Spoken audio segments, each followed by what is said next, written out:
2022 was loaded with solid releases this year, and honestly I had a hard time picking which shoes I wanted to put in my top 10. So I'm gonna run a quick clip of the honorable mentions and then we'll get into my top 10 pickups.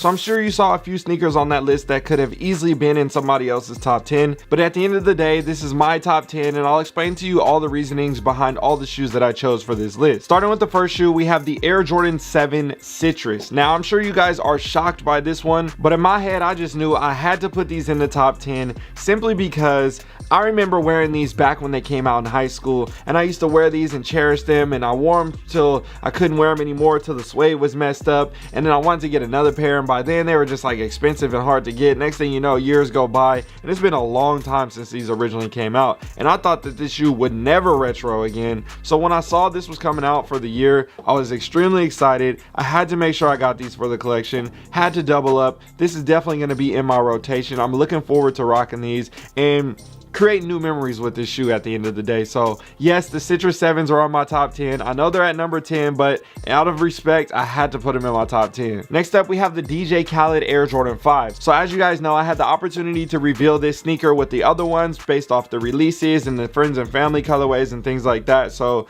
this shoe meant a lot to me, and I know these could have potentially not been on the top 10 because of resale value and all those other things, but to me, honestly, being a part of the release and the debut of the sneaker and being able to share that information and the qualities and materials on this sneaker and having a collaboration shoe, and this being the first collaboration shoe that released to the public, there's a lot of different reasons as to why I like this shoe and why I decided to put it on my top 10. And number 9 is my favorite number, so I felt like it was a good spot to put it at number 9. Next up on the list is a sneaker that I recently acquired literally like a week ago, and I'm happy I finally got these. I know I haven't waited for too long because it was only like a few weeks before that when it comes to the release date, but either way, I finally got them in my collection to complete the set, and I started to compare them with the other shoes, and I was like, you know what? These actually are pretty clean. I don't like the materials all the way because I wish they would have done the same materials on the, oh my bad, I gotta show you guys the shoe. We have the Black Phantom Air Jordan 1 Low Travis Scott. So these in particular, like I was talking about the materials, I wish they would have chose either one or the other when it comes to the materials. The suede that they have on the toe or the side or the swoosh, I think that would have been extremely fire if they would have done that throughout the entire part of the shoe. But I know a lot of people are gonna have the great debate of like, which shoe is the best, which shoe is the worst. And some people are saying this is the worst Travis Scott, and in my mind I'm still kind of thinking the reverse mochas are the worst Travis Scott of the 4 so far. I know some people may say this is the best. Again, this is my opinion, what shoes I want in my collection and how I decide to rank them and everything. It's like, honestly, there's no bad or wrong answer. Like, buy what you like at the end of the day. I know everybody likes to like be mad at each other based off of what they like and everything. It's like, bro, we can have our own opinions on the shoes that we like. So for me in particular, I think these fall on the list as 3rd when it comes to the 4 Travis Scotts. And you got the fragments and the mochas with the OG colorway. I think these two are both for sure top 2. This coming in 3rd, and then reverse mochas at 4th. As of right now, that's just kind of how I feel. I think this is a very easy shoe to wear, and it being at an affordable price point as well, especially for the 4 colorways, being this is the cheapest one. I think overall this is a really good cop, and a lot of people are going to be happy that they have this in their collection. And if you're looking at for investment, I think this could easily be $1,000 shoe down the line. Definitely excited about these. I know people are probably shocked about it, but either way, that's my number 8 on the list. Next up at number 7 is probably a lot of people's number 1, 2, or 3 on their list, and that's completely fine. Again, I have my reasonings I will explain in a second, but we have the Ama Air Jordan 4s at number 7. So this shoe right here in particular, I knew about it before it was going on to the internet, and I had this assumption that it was going to be more of a purple tone to the shoe, and because of that, I had this vision in my head, and when I saw the actual release, I was kind of let down, but at the same time, I did really love the materials and everything when it comes to the shoe, and I still think the Ama 3s are better than this model in particular. So again, let me know what you guys think down below. We saw the poll results. I done a video with the whole Ama set, so if you guys want to see that, go ahead and refer back to that. I'll have the links for all this stuff down below in the description for any reviews that I have on any of these shoes as well. But I think overall, very solid shoe. I really love the materials. I love the collaboration. I love everything that they're doing with the Ama series, especially 1 through 4. So these had to be on my list. Originally they were kind of higher up, maybe around 5th or 4th place, but then I started thinking about it as I started putting the list together, and I was like, you know what, I think 7th place is where these deserve to be. Now next up at number 6 on the list, we got another shoe that is probably going to shock a lot of people with the ranking, and that is the Orange Lobster Nike SB Dunk Low. So I love this pack. I had the blue pair way back in the day. I grew out of them and then I ended up selling them, and I wish I never did because now it's just so hard to find a 13 and a blue pair, and they're just extremely expensive and all the other stuff. So I do want to put this set back together and get things going, get the band together, you know what I'm saying, get the blues and the purples and the oranges and everything like that. But I was like, you know what, I'm gonna start with the oranges, and that's how we're gonna go. You guys know I'm not the hugest fan of orange, but honestly, without the orange dislikeness, bias, whatever you want to call it, this is a fire shoe. Like, they did a really good job on this collaboration, and obviously the other ones are very similar as well, just different colors. But yeah, the orange does pop. It hits dope with the midsole being black and the orange stitch, the little accents on the swoosh with the white swoosh behind it and the different pattern on the swoosh with the 2 different suedes on the upper, the sock liner, you name it. They did a really good job. Again, like I said, if you guys want to see more reviews of any of these shoes, I'll make sure I have all the links for you down below in the description. But yes, I really like this shoe at the end of the day, and I know it'd be on a lot of people's top 3, number 1, number 2, whatever it may be, but for me, there's a lot of other shoes that just hit a little bit more home when it comes to story or going to see things or whatever, things like that, for my story, for my own self. So I had to put these at number 6. Now at number 5, this is a shoe that I didn't expect to be so dope when I got it in person. I already knew that I liked it, but I didn't know how much I was gonna like it.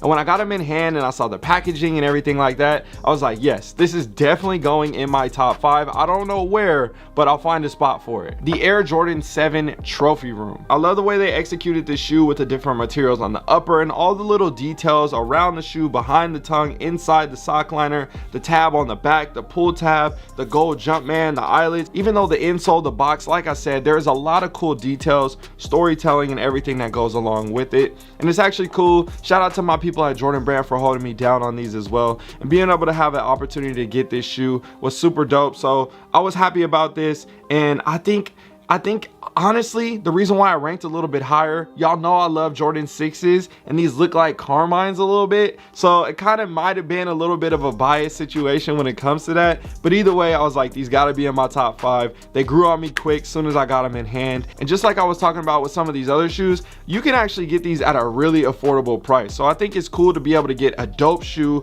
collaboration, materials, display, all the presentation that comes along with it, and still be able to get the shoe at an affordable price. So a lot of people out there, if you plan on getting these shoes in particular, I think it's a good time to grab them right now. And just like all the other ones, like I said in the past, when it comes to the trophy rooms on that review, I think this could easily be one of those $750 shoes. I know it might sound crazy right now, but give it a little bit of time. I don't see why it couldn't happen, because that's what happened to all the other ones in the past. So if you're looking at it for investment purpose or all those other things, whatever it may be, I think it's a good time to buy. If you want this for your collection, same situation. I think it's a good time to buy, because then you don't want to have to worry about spending that crazy extra money later down the line and be like, damn, now it's $600 and I could have got them for $260 or $275 or something like that. So I always think about that as well from a collector standpoint. But either way, these are number 5 on my list. Let's take it to number 4, and that is the UNC Air Jordan 6. Now this is the GR version, and honestly I am so excited to have these in my collection. Like I said, y'all know I love 6s, and I had to get the PE as well, which this is a part of my PE video, which will be coming out tomorrow.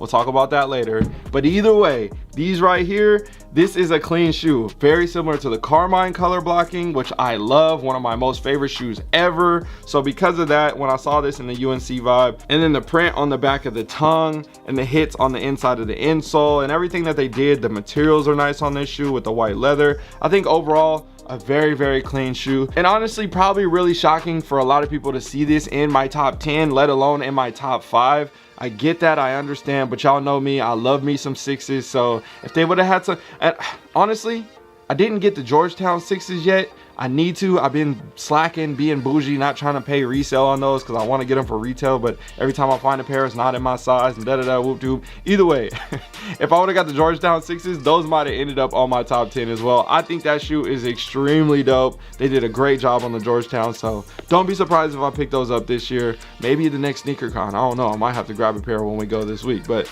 either way, let's take it to the next shoe. We have the Brooklyn Museum Off-White Air Force Ones. It was super dope because because I had the opportunity to actually go to the museum, see the exhibit, see the employees wearing the shoes months before they had came out, and all the different stuff. So it was cool, and we made some TikToks. Some of them TikToks got like millions of views with people seeing the employees rocking them and all the other stuff. But it was fun experience, and going there and being able to celebrate Virgil through his art and his displays and everything like that, and then being able to have the opportunity to get the shoe and have it in my collection to go with my other Off-White Air Force One. So overall, I think with the experience and the storytelling behind it, let alone, yeah, obviously we know it's expensive and rare and exclusive, all the other stuff, but I think for my story of being able to go see the exhibit, go there, interact with the people wearing the shoes and have fun and conversations and all this stuff, and be there with my family and my friends and all that stuff, I had a good time, and I love the experience. So for that, and also, this is just a clean ass shoe at the end of the day. Like, if you're a Ducks fan like me, again, a very fitting shoe as well. So there's a lot of different reasons, but yes, I love this sneaker. I think it was well deserving on the top 3. Some people might rank this as number 1 or 2. I get that as well, but I got my reasoning for the other ones. At number 2, we have the Air Jordan 1 Lost and Found Chicago colorway. I'm sure all you guys understand why this will be in my top 3, and might even be surprised why it's not my number 1 shoe. I love this sneaker. I wear a pair already. I'm not trying to beat them up, but at the same time, I've been wearing these things, like, and I got no problem, rain, sleet, or snow, I've been rocking these, and I got no problem with the shoe. I got multiples of these, and I think this is an amazing sneaker. And the reason why I say that is because my 2015 pair, I have multiples of these. These things are cooked. I got all types of dirt and soda and you name it on these things. I had a great run with the 2015 pair, and again, I probably could clean them up and everything, but I want to create those same memories in this sneaker with my worn pair, and have a couple pairs sitting on ice so I can continue to rotate through them, because we don't know when the next time we might get a Chicago with the OG colors and all the things and all the stuff. I understand why it's top 3 for a lot of people, but my number 1, oh, my number 1, I got even more memories with that shoe, and that is the Air Jordan 3 Fire Red. So these right here come in first place, and I was talking about this earlier when I did the review on this shoe. And bruh, I know people are sleeping on these right now, and yeah, you can get them for a pretty good price, and they're still sitting on shelves at some stores for retail. I don't care about none of that. The Fire Red 3s, for me, the memories that I had with my old pair, rocking them back in high school, getting multiples of that shoe, tearing them up, watching the paint crack, all the different things, keeping a fresh pair, well, at least semi-fresh, because my paint's cracked and they're starting to yellow and everything, but trying to have a fresh pair on ice for all these years. And I didn't really like the retro version after that and all the different things. But besides all that, this right here, in my opinion, is the best retro OG that we have ever seen. So when it comes to OG colorways, models, cuts, materials, colors, everything like that, I think they did the greatest job on this shoe, resembling the 1988 Fire Red Air Jordan 3. Materials, cuts, presentation, everything is just really, really nice on this shoe. And I know it's slept on because of price and everything, but I can guarantee you these things are gonna go up. So I'm glad I got my multiples for my collection, and I'm looking forward to creating It's funny because I know the shoe is so cheap, but at the same time, I'm like kind of cherishing it so much because I don't want to mess them up. I know on my Chicago ones, I'm kind of in that vibe, but these right here, I cherish this shoe so much. Again, yes, I will be wearing them. I'm not gonna just have every pair sitting on ice. I definitely want to wait for the right occasion to bust them out for the first time. So this shoe, Nike Air on the back, this is something that we have never seen before on the Fire Red 3s in particular, besides the OG. There's a lot of nostalgia behind these. I think they did a great job. So that's gonna do it for my top 10 pickups. I hope you guys enjoyed it, and stay tuned because I got a bunch of PEs. I picked up over 25 pairs of PEs alone this year. So stay tuned for that video. We're gonna do a top 15 with my pops. Probably be dropping that one tomorrow. I'll see you on another one. All right, y'all, I'm out. Yo, before you go, I just launched my Sneakerhead Academy where we got everything on the inside. I teach you all the stuff that I learned over the past 15 years when it comes to sneakers, scaling, real estate, you name it. We talk about all of it in there. And there's an 8-week program plus a bunch of monthly giveaways. I give away shoes literally way too much, honestly. But either way, I'll see you guys on the inside. Hit the link down below in my description or pinned in the comment section for DJ Sneakerhead Academy, and I'll see you guys over there.